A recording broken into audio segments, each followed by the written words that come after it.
দেওয়ার পরেও নাস্তিক মুরতাদ এই সমাজে আছে না নাই? আছে।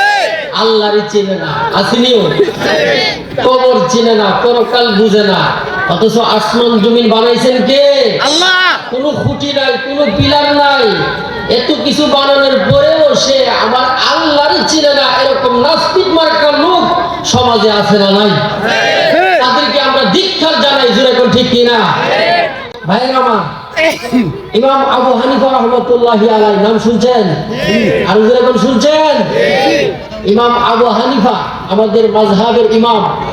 ওনার কাছে এক নাস্তিক এসে বলতেছে, হে ইমাম আবু হানিফা, আমি আপনাকে 3টা প্রশ্ন করব, যদি উত্তর দিতে পারেন আর নাস্তিক থাকবো না, কালিমা পড়ে মুসলমান হব। জোরে কোন প্রশ্ন করবে কয়টা? আর জোরে কোন কয়টা? 1 নম্বর হলো, ইমাম আবু হানিফাকে বলতেছে, হে ইমাম আবু হানিফা, 1 নম্বর আমার প্রশ্ন হলো, তোমার আল্লাহর আগে কে ছিল? আল্লাহর আগে? আমার আপনার আগে তো একটা লোক আছিল, আমার বাবা, দাদা, পরদাদা, এরকম সিরিয়াল আছে না নাই? তোমার আল্লাহর আগে কে ছিল জানতে চাই। ইমাম আবু হানিফা রাহমাতুল্লাহি আলাইহি বলতেছেন যে আমি তোমাকে যুক্তি দিয়া, দলিল দিয়া প্রমাণ করে দিব। সুবহানাল্লাহ, জোরে বলুন সুবহানাল্লাহ। ইমাম আবু হানিফা তাকে বলতেছে যে আপনি 9 থেকে গণনা করতে করতে নিচে আসেন। 9, 8, 7, 6, 5, 4, 3, 2, 1, 0। এরপর এর আগে তো কিছু নাই। ইমাম আবু হানিফা বলতেছেন, 0-র আগে যেরকম কিছু নাই, আল্লাহ সূরাতুল ইখলাস কুল হুয়াল্লাহর মধ্যে বলে দিবেন, কুল হুয়াল্লাহু আহাদ, আল্লাহ একক, আল্লাহর আগেও কিছু নাই। নাস্তিক মাথার মধ্যে হাত দিয়া বলে, বাপ রে বাপ, জ্ঞান তো মারাত্মক। সুবহানাল্লাহ, জোরে বলেন না। নাস্তিক বলতেছে, উত্তর পাইছি, দলিলও দিবেন এবং যুক্তিও দিবেন। জোরে কোন ঠিক কিনা? ইমাম আবু হানিফা বলতেছে, 2 নম্বর আপনার প্রশ্ন বলেন। নাস্তিক বলতেছে, 2 নম্বর আমার প্রশ্ন হলো, আপনার আল্লাহ এখন কি করে? আল্লাহ এখন, আপনারা তো ওয়াজ শুনতেছেন আর আমি বক্তা করতেছি, একটা কাজও আছে, আপনার আল্লাহ কি করে শুনতে চাই। ইমাম আবু হানিফা বলতেছে, আপনি তো চেয়ারে আর আমি নিচে, আমি আপনাকে একটা প্রশ্ন করি, সেটা হইল, যে প্রশ্ন করে সে বড় না যে উত্তর দেয় সে বড়? নাস্তিক বলতেছে, যে উত্তর দেয় সে বড়। ইমাম আবু হানিফা বলতেছে, আমি যেহেতু উত্তর দেই আর আপনি যেহেতু প্রশ্ন করেন, আমি আপনার চাইতে বড়। জোরে কোন ঠিক কিনা? অতএব আপনি চেয়ার থেকে নিচে আসেন আর আমারে আপনার চেয়ারে বসতে দেন 2 নম্বর উত্তরটা দেওয়ার জন্য। আল্লাহু আকবার, জোরে বলেন না। আল্লাহু আকবার। ওই নাস্তিক নিচে গেছে আর ইমাম আবু হানিফা চেয়ারে বসে বলতেছে, আপনি প্রশ্ন করেছেন আল্লাহ এখন কি করে, এই মুহূর্তে আমার আল্লাহ যে কাজটা করছেন সেই কাজটা হলো, আপনাকে কান্ডা দইরা নিচে নামাইছে আর আমারে সম্মান দিয়ে আপনার চেয়ারে বসাইছে। ঠিক। এটা আমার কথা না, সূরা বুরুজের মধ্যে আল্লাহ বলেন, ঠিক। ফাআলুল লিমা ইউরিদ।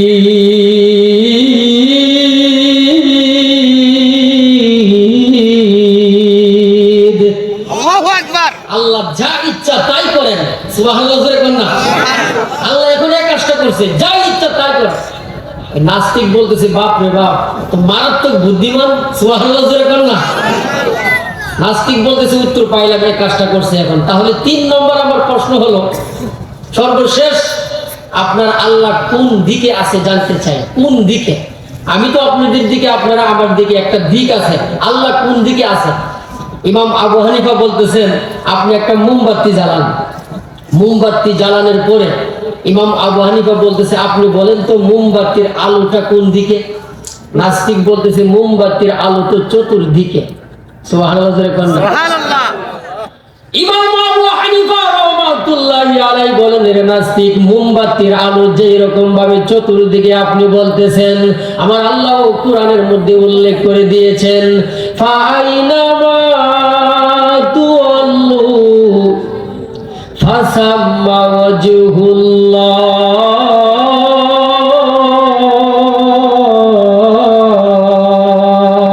আল্লাহু আকবার। মোমবাতির আলো যেই রকম ভাবে চতুর্দিকে আছে গো,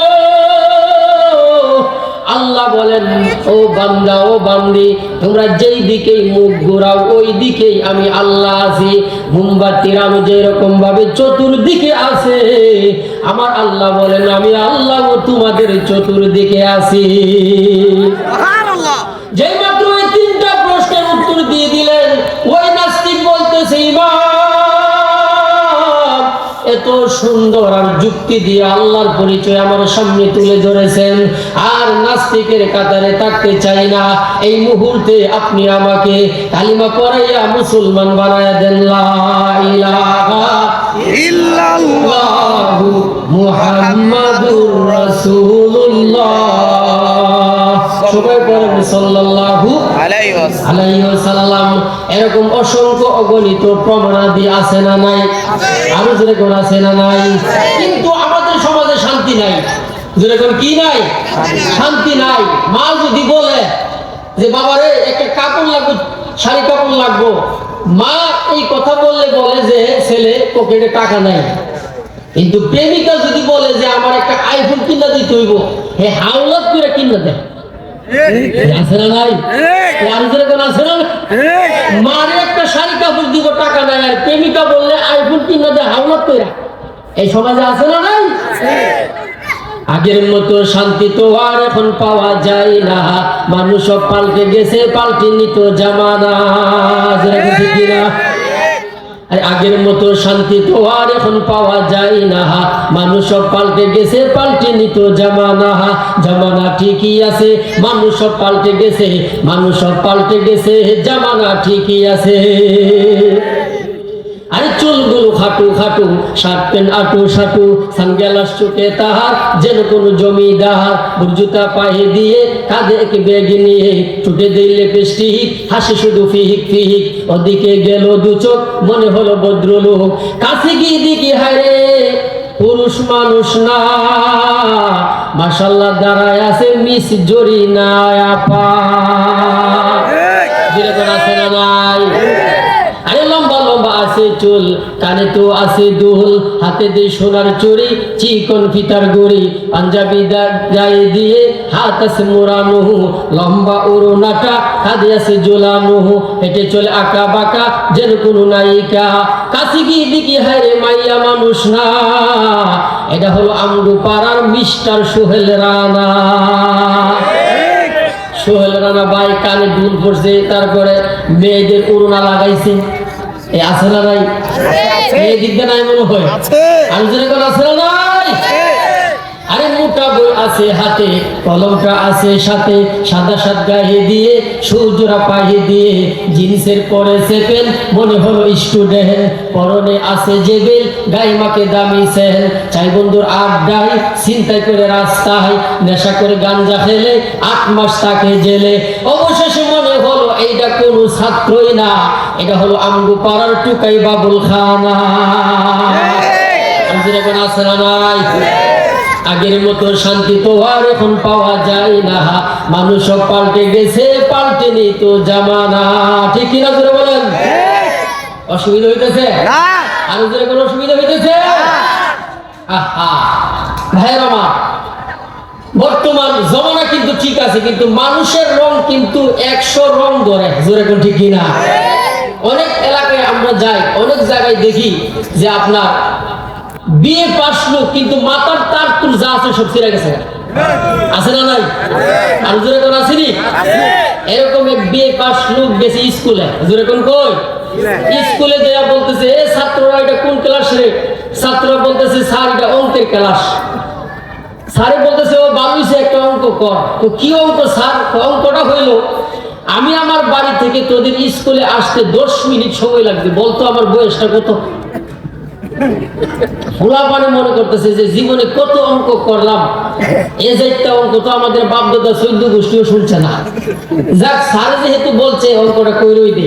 সবাই যোগ বিয়োগ লসাগু গসাগু যা আছে সব ছাড়ছে, কিন্তু বয়স বাইরেতেছে না। সবাই লেখালেখি বন্ধ করে পড়ে রয়েছে। আধা ঘন্টা পরে এক ছাত্র বলতেছে স্যার আপনার বয়স বাইর করছে। ও কত? আপনার বয়স 60। যেরকম কত? 60। স্যারে জিজ্ঞাসা করে কোন সূত্রে বের করলে আমার বয়স 60? ছাত্র বলতেছে স্যার সূত্রটা হইল, আমার বাড়িতে আমার এক বড় ভাই আছে, হে হইল আধা পাগল, হের বয়স 30, আর আপনি পুরাপুরি পাগল, আপনার বয়স 60। আধা পাগলেরটা 30 হইলে পুরাপুরিটা কত? আর যেরকম কত? জিজ্ঞাসা করলাম পাগল হওয়ার কারণ কি? পাগল হওয়ার কারণ কি? এত বড় বিসিএস ক্যাডার হইয়া পাগল হইল, এর কারণ কি? রিপোর্ট বের হয়ে আছে, পাগল হওয়ার 1 নম্বর কারণ হলো নিজের মা বাবা এই সন্তানটারে নিজে না খাইয়া বড় কইরা লেখাপড়া করাইছে, নিজে না কইরা সন্তানরে পড়াইছে, না খাইয়া সন্তানরে খাওয়াইছে। এই সন্তান বড় হইয়া নিজের মা বাবারে লাত্তি মাইরা বৃদ্ধাশ্রমে দিয়া সে নিজে একা তার বউ নিয়ে ফ্ল্যাটের মধ্যে থাকে। আছে না নাই? আরো দূরে করা আছে না নাই? শিক্ষিত হইয়া, বড় শিক্ষিত হইয়া এখন নিজের গর্ভধারিণী মা বাবাকে চিনে না। আসেনি? আসেনি? আরো দূরে করা আছে না নাই? এরকম যাত্রাবাড়ি একবার ফ্লাইওভারের নিচে একজন বৃদ্ধা মহিলা যাত্রাবাড়ি ফ্লাইওভারের নিচে একবার রাতের 3টার সময় কান্না করে। একজন রিক্সাওয়ালা জিজ্ঞাসা করে, মাগো এত শীতের মধ্যে আপনি কান্না করেন, আপনার কি বাড়িঘর নাই? মহিলা বলল, হো ভাই আছে, আমার বাড়িঘর আছে, আমার ছেলে মেয়ে সব আছে। তবে শুনেন, আমি আমার সন্তানদারি বড় করছিলাম লেখাপড়া করাইয়া, সে বড় হইয়া ব্যারিস্টার হইয়া আমাকে ঘরের মধ্যে রাখে না, এই যাত্রাবাড়ি ফ্লাইওভারের মধ্যে নিচে আমাকে রেখে সে তার বাড়িতে চলে গেছে। আমাকে বলেছে তোমার বাড়িতে জায়গা নাই। এরকম কুলাঙ্গার সন্তান সমাজে আছে না নাই? আরে মুসলমান যুবক, একটু শুনেন, মা বাবা লেখাপড়া জানে না, তারপরেও আপনারে সম্মান করে, ইজ্জত করে, স্নেহ করে, নিজে না খাইয়া আপনারে না খাইয়া, নিজে না খাইয়া আপনারে খাওয়াইয়া বড় কইরা এত বড় ব্যারিস্টার বানাইছে। আপনি যে আল্লাহরে চিনলেন না, মা বাবারও চিনলেন না, আপনার মতো কুলাঙ্গার এই দুনিয়াতে আর কেউ নাই। জোরে কোন ঠিক ঠিক না? আল্লাহ নবী, বিশ্ব নবী হাদিসের মধ্যে বলেছেন, আপনি কি শুনেন নাই? আল্লাহ নবী যে বলেছেন, রিদার রব্বি ফি রিদাল ওয়ালিদাইন ওয়া সাখাতুর রব্বি ফি সাখাতিল ওয়ালিদাইন। মা বাবা যদি তোমার উপরে সন্তুষ্ট থাকে, আমার মালিক আমার আল্লাহ কিন্তু সন্তুষ্ট হয়ে যাবে। আর মা বাবা যদি বেজার থাকে, মা বাবা যদি আপনার প্রতি অসন্তুষ্ট থাকে, আমার মালিক আমার আল্লাহ কিন্তু অসন্তুষ্ট হয়ে যাবে। জোরে কোন ঠিক ঠিক না? এই জন্য আল্লাহর পরে মা বাবা, জোরে কোন কে? আল্লাহর পরে মা বাবা, মায়ের দোয়া ছাড়া কোনো কিছুই হয় না রে বাবা। জোরে কোন ঠিক ঠিক না? আপনের চেয়ে আপন আমার এই না দুনিয়ায়, সে যে আমার জনম দুঃখী দরদিনী মা, সে যে আমার জনম দুঃখী দরদিনী মা। জোরে কোন ঠিক কিনা? অসুবিধা হইতেছে? আর জোরে কোন অসুবিধা হইতেছে? সেই মা বাবার খেদমত করার দরকার আমাদের আছে না নাই? আছে। আর জোরে কোন আছে না নাই? আল্লাহ আমাদের সবাইকে তৌফিক দান করেন। সবাই বলেন আমিন। আমিন। আর জোরে কোন আমিন। আমিন। অনেক এলাকার মধ্যে দেখবেন যে গ্রামের বড় সর্দার লেখাপড়া জানে না, কিন্তু মার দোয়া আছে। ঠিক ঠিক আছে না নাই? লেখাপড়া জানে না, গ্রামের বড় সর্দার, তারে ছাড়া দরবার হই না। ঠিক কিনা? জোরে কোন। আর জোরে কোন ঠিক কিনা? এরকম এক সর্দার গেছে কুড়ে সাক্ষী দেওয়ার জন্য। জোরে কোন কই? কুড়ে গেছে সাক্ষী দেওয়ার জন্য। প্রতিপক্ষের যিনি উকিল, বড় ব্যারিস্টার, সে পেসপুস লাগাইয়া মুরুক্ত সর্দারের সাক্ষী বাতিল করতে চাইতেছে। এরকম আছে না নাই? আর জোরে কোন আছে না নাই? প্রতিপক্ষের যিনি উকিল ব্যারিস্টার, উনি সর্দার সাহেব বলতেছে, সর্দার সাহেব আপনি যে আসছেন কুড়ে সাক্ষী দেওয়ার জন্য, সাক্ষী দেওয়ার আগে আপনার কাছ থেকে আমার একটা জিনিস জানার দরকার। সেটা হলো, বাড়ির থেকে আপনি কুড়ে আসছেন সাক্ষী দেওয়ার জন্য, বাড়ির থেকে কুড়ে আসতে কতক্ষণ সময় লাগছে? সর্দার সাহেব বলতেছে, উকিল সাহেব আসার তো 2 অবস্থা। যেরকম কয় অবস্থা? একটা হলো হেঁটে হেঁটে আসলে এক সময়, আরেকটা হলো নৌকায় করে আসলে আরেক সময়। কোনটার হিসাব দিতাম? বেশটা উকিল সাহেব বলতেছে যে নৌকা দিয়া কুড়ে আসতে কতক্ষণ সময় লাগে, নৌকার হিসাবটা ওই দেন। সর্দার সাহেব বলতেছে, নৌকার তো আরো 2 অবস্থা, একটা হলো ফালের নৌকা, আর একটা হলো ইঞ্জিনের নৌকা। আছে না নাই? আছে না নাই? পালুরায়া দে রে মাঝি, পালুরায়া দে। আসেনি? আসেনি? উকিল সাহেব বলতেছে যে ফালের নৌকাটা কুড়ে আসতে কতক্ষণ সময় লাগে, ফালের নৌকার হিসাব করে দিয়ে দেন। তো সর্দার সাহেব বলতেছে, উকিল সাহেব ফালের নৌকার তো আরো 3 অবস্থা। একটা হইলো বাতাস বেশি হইলে এক সময়, আরেকটা হইলো বাতাস মধ্যম হইলে আরেক সময়, আরেকটা হইলো বাতাস কম হইলে আরেক সময়। কোনটার হিসাব দিতাম? এমনি ম্যাজিস্ট্রেট যিনি বিচারক, উনি হাইসা দিয়া কয়, উকিল সাহেব রাইখা দেন, কিয়ামতের আগে সর্দাররা লাগাল হইতেন না। কারণ আপনি হইলেন পয়রা উকিল আর সে হইল আল্লাহর কুদরতি উকিল। এরকম আছে না নাই? আর যেরকম আছে না নাই? আমাদের এলাকায় আছে, মা বাবা দোয়া করে গেছে, লেখাপড়া জানে না, কিন্তু আল্লাহ তাআলা তাকে চিকন বুদ্ধি জ্ঞান দিয়ে দিছে, এমন তাকে ছাড়া দরবার হয় না। যেরকম আছে না নাই? আবার অনেক বড় শিক্ষিত, সেও দরবারে কথা বলতে পারে। আরেক এলাকায় গেলাম মাহফিল করতে, বাসের মধ্যে 2 বন্ধু জিজ্ঞাসা করলাম, ভাই বাড়ি কই? সে বলতেছে বাড়ি তো গাইবান্ধা। যেরকম কই? গাইবান্ধা। পাশে যিনি বসা তারই জিজ্ঞাসা করলাম, ভাই আপনার বাড়ি কই? সে কয় আমার তো বাড়ি বাসুর আলগা। আরে ভাই গাইবান্ধা তো আছে একটা, বাসুর আলগা এটা কই পড়ছে? কোন নাচ হুজুর, উনি যদি গাই বাইন্দা রাখে আমার তো বাসুর আলগা রাখতে হবে। যেরকম আছে না নাই? আর যেরকম আছে না নাই? জিকির করেন লা ইলাহা ইল্লাল্লাহ, জোরে লা ইলাহা ইল্লাল্লাহ, লা ইলাহা ইল্লাল্লাহ মুহাম্মাদুর রাসূলুল্লাহ। সবাই বলেন সাল্লাল্লাহু আলাইহি ওয়াসাল্লাম।